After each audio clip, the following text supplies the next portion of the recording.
کوشش کیجیے. آج ہم ایک دوسرے کو جب دیکھتے ہیں، صبح سے لے کر کے شام تک آدمی کماتا ہے، محنت کرتا ہے، دوڑتا بھاگتا ہے،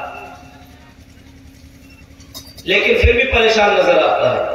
بینک بیلنس سے بہت زیادہ ہے، گھر مکان اچھا ہے، لیکن اس کے باوجود اس کی زندگی میں چین نہیں، آرام نہیں، سکون نہیں، بے چینی کی زندگی کاٹ رہا ہے.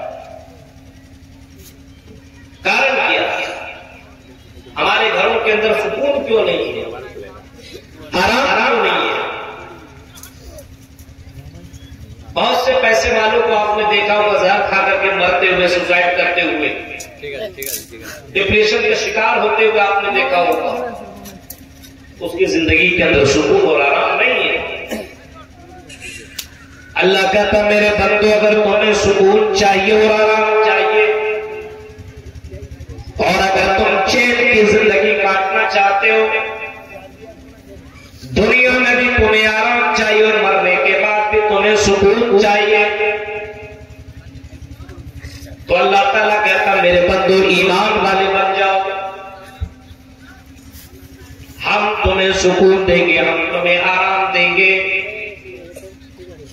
الذین آمنوا ولم یلبسوا ایمانہم بظلم اولئک لہم الامن. جن لوگوں نے ایمان لایا اور ایمان لانے کے ساتھ ساتھ انہوں نے ظلم کو نہیں ملایا، شرک نہیں کیا، اولئک لہم الامن، انہی لوگوں کے لیے امن ہے، انہی لوگوں کے لیے سکون ہے.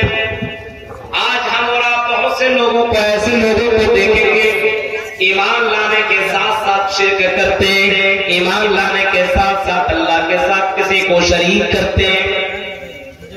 شادی ہو گئی ہے، اب شادی کے بعد بیٹا بیٹی نہیں ہو رہا ہے.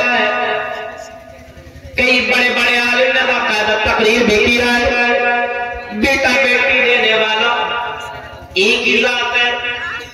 بیٹا بیٹی دینے والی ذات سے اللہ تعالیٰ کی ہے، جسے چاہتا بیٹا دیتا ہے، جسے چاہتا بیٹی دیتا ہے، اور جسے چاہتا دونوں ملا کر کے دیتا ہے. یخلق ما یشاء یہب لمن یشاء اناثا، یہب لمن یشاء اناثا ویہب لمن یشاء الذکور او یزوجہم ذکرانا واناثا.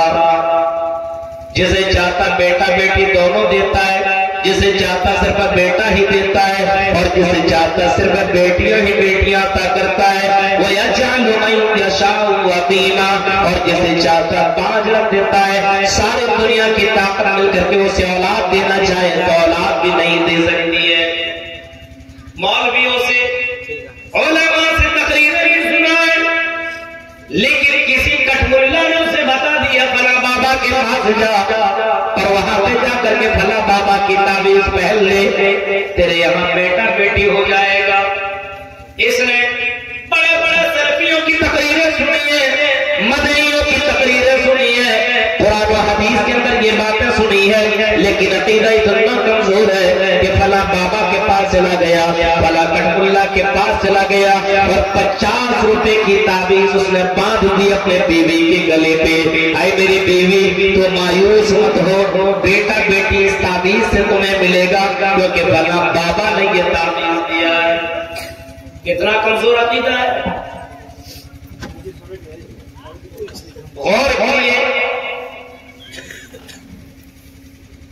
الذین آمنوا ولم یلبسوا ایمانہم بظلم اولئک لہم الامن. جن لوگوں نے ایمان لایا اور ظلم کو نہیں ملایا، شرک کو نہیں ملایا، انہی لوگوں کے لیے شانتی ہے، انہی لوگوں کے لیے امن ہے، انہی لوگوں کے لیے سکون ہے.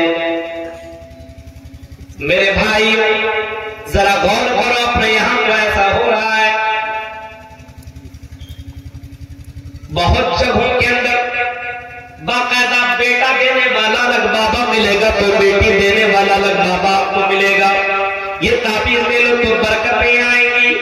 دکان کے اندر لٹکا دینا، تیری دکان کے اندر برکتیں بڑھ جائیں گی. ایسے بھی لوگ آپ کو ملیں گے، اور ان لوگوں کے پاس جا کر کے یہ نہ جاننے والے والے لوگ ان کے بہکاوے میں آ جاتے ہیں اور باقاعدہ تعویذ دے کر کے اپنے اپنے دکانوں میں بدلوا دیا کرتے ہیں۔ میرے بھائیوں غور کرو، قرآن کریم میں بہت سارے واقعات کو ذکر کیا ہے۔ حضرت زکریا علیہ السلام کا بھی واقعہ قرآن کریم کے اندر موجود ہے، حضرت ابراہیم علیہ السلام کا بھی واقعہ موجود ہے۔ 80-90 سال تک کوئی اولاد نہ ہوئی، 80-90 سال تک، لیکن میرے بھائیوں اگر مانگا تو کس سے مانگا؟ اللہ رب العالمین سے مانگا۔ حضرت زکریا مانگ رہے ہیں، حضرت زکریا جب مریم علیہ السلام کو حضرت زکریا نے دیکھا بغیر موسم کے پھل ان کے سامنے حاضر ہیں، تو زکریا علیہ السلام نے اپنے اس بیٹی سے جس کی کفالت حضرت زکریا کر رہے تھے پوچھتے ہیں، اے میری بیٹی یا مریم انا لگے ہاذا، اے مریم یہ بتاؤ تمہیں یہ پھل لا کر کے کس نے دیا ہے؟ کون لا کر کے تمہیں یہ پھل دیتا ہے؟ حضرت زکریا کو جواب مریم دیتی ہے، اے میرے خالو، اے میرے سرپرست، انا لگے ہاذا، مجھے یہ پھل ہمیں لا کر کے کون دیتا ہے؟ قالت ہوا من عند اللہ، یہ اللہ کی طرف سے یہ پھل لاتے ہیں، یہ اللہ ہی دینے والا ہے، بغیر موسم کے پھل اللہ ہی مجھے عطا کر رہا ہے۔ حضرت زکریا سے یہ بھی وہ خاتون لڑکی جواب دیتی ہے، ان اللہ یرزق من یشاء بغیر حساب، اللہ جسے چاہتا بغیر حساب کے روزی عطا کرتا ہے، جس کی یہاں کوئی لیمٹ نہیں ہے۔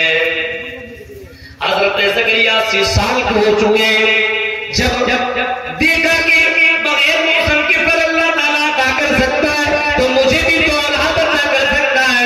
میں بوڑھا ہوں، اب کا تو کیا ہوا، میری بیوی بوڑھی ہو گئی ہے تو کیا ہوا، کسی بابا اور کسی درگاہ میں نہ گئے، کسی قبر والے کے پاس نہ گئے۔ حضرت زکریا علیہ السلام نے اللہ کو پکارا، خدا مالک دعا زکریا ربا قال رب هب لي من لدنك ذرية طيبة إنك سميع الدعاء۔ میرے بھائیوں حضرت زکریا علیہ السلام نے پکارا تو اللہ تعالیٰ کو پکارا، اور اللہ تبارک و تعالیٰ نے حضرت زکریا کو یحییٰ علیہ السلام کی بشارت سنائی۔ اس 80-90 سال کی عمر میں بھی اللہ تعالیٰ اس بات کے اوپر قادر ہے، اگر بیٹا دینا چاہے، اولاد دینا چاہے تو دنیا کی کوئی طاقت اسے روک نہیں سکتی ہے۔ اور 80-90 سال کی عمر میں بھی اللہ تعالیٰ اولاد کی بشارت حضرت زکریا کو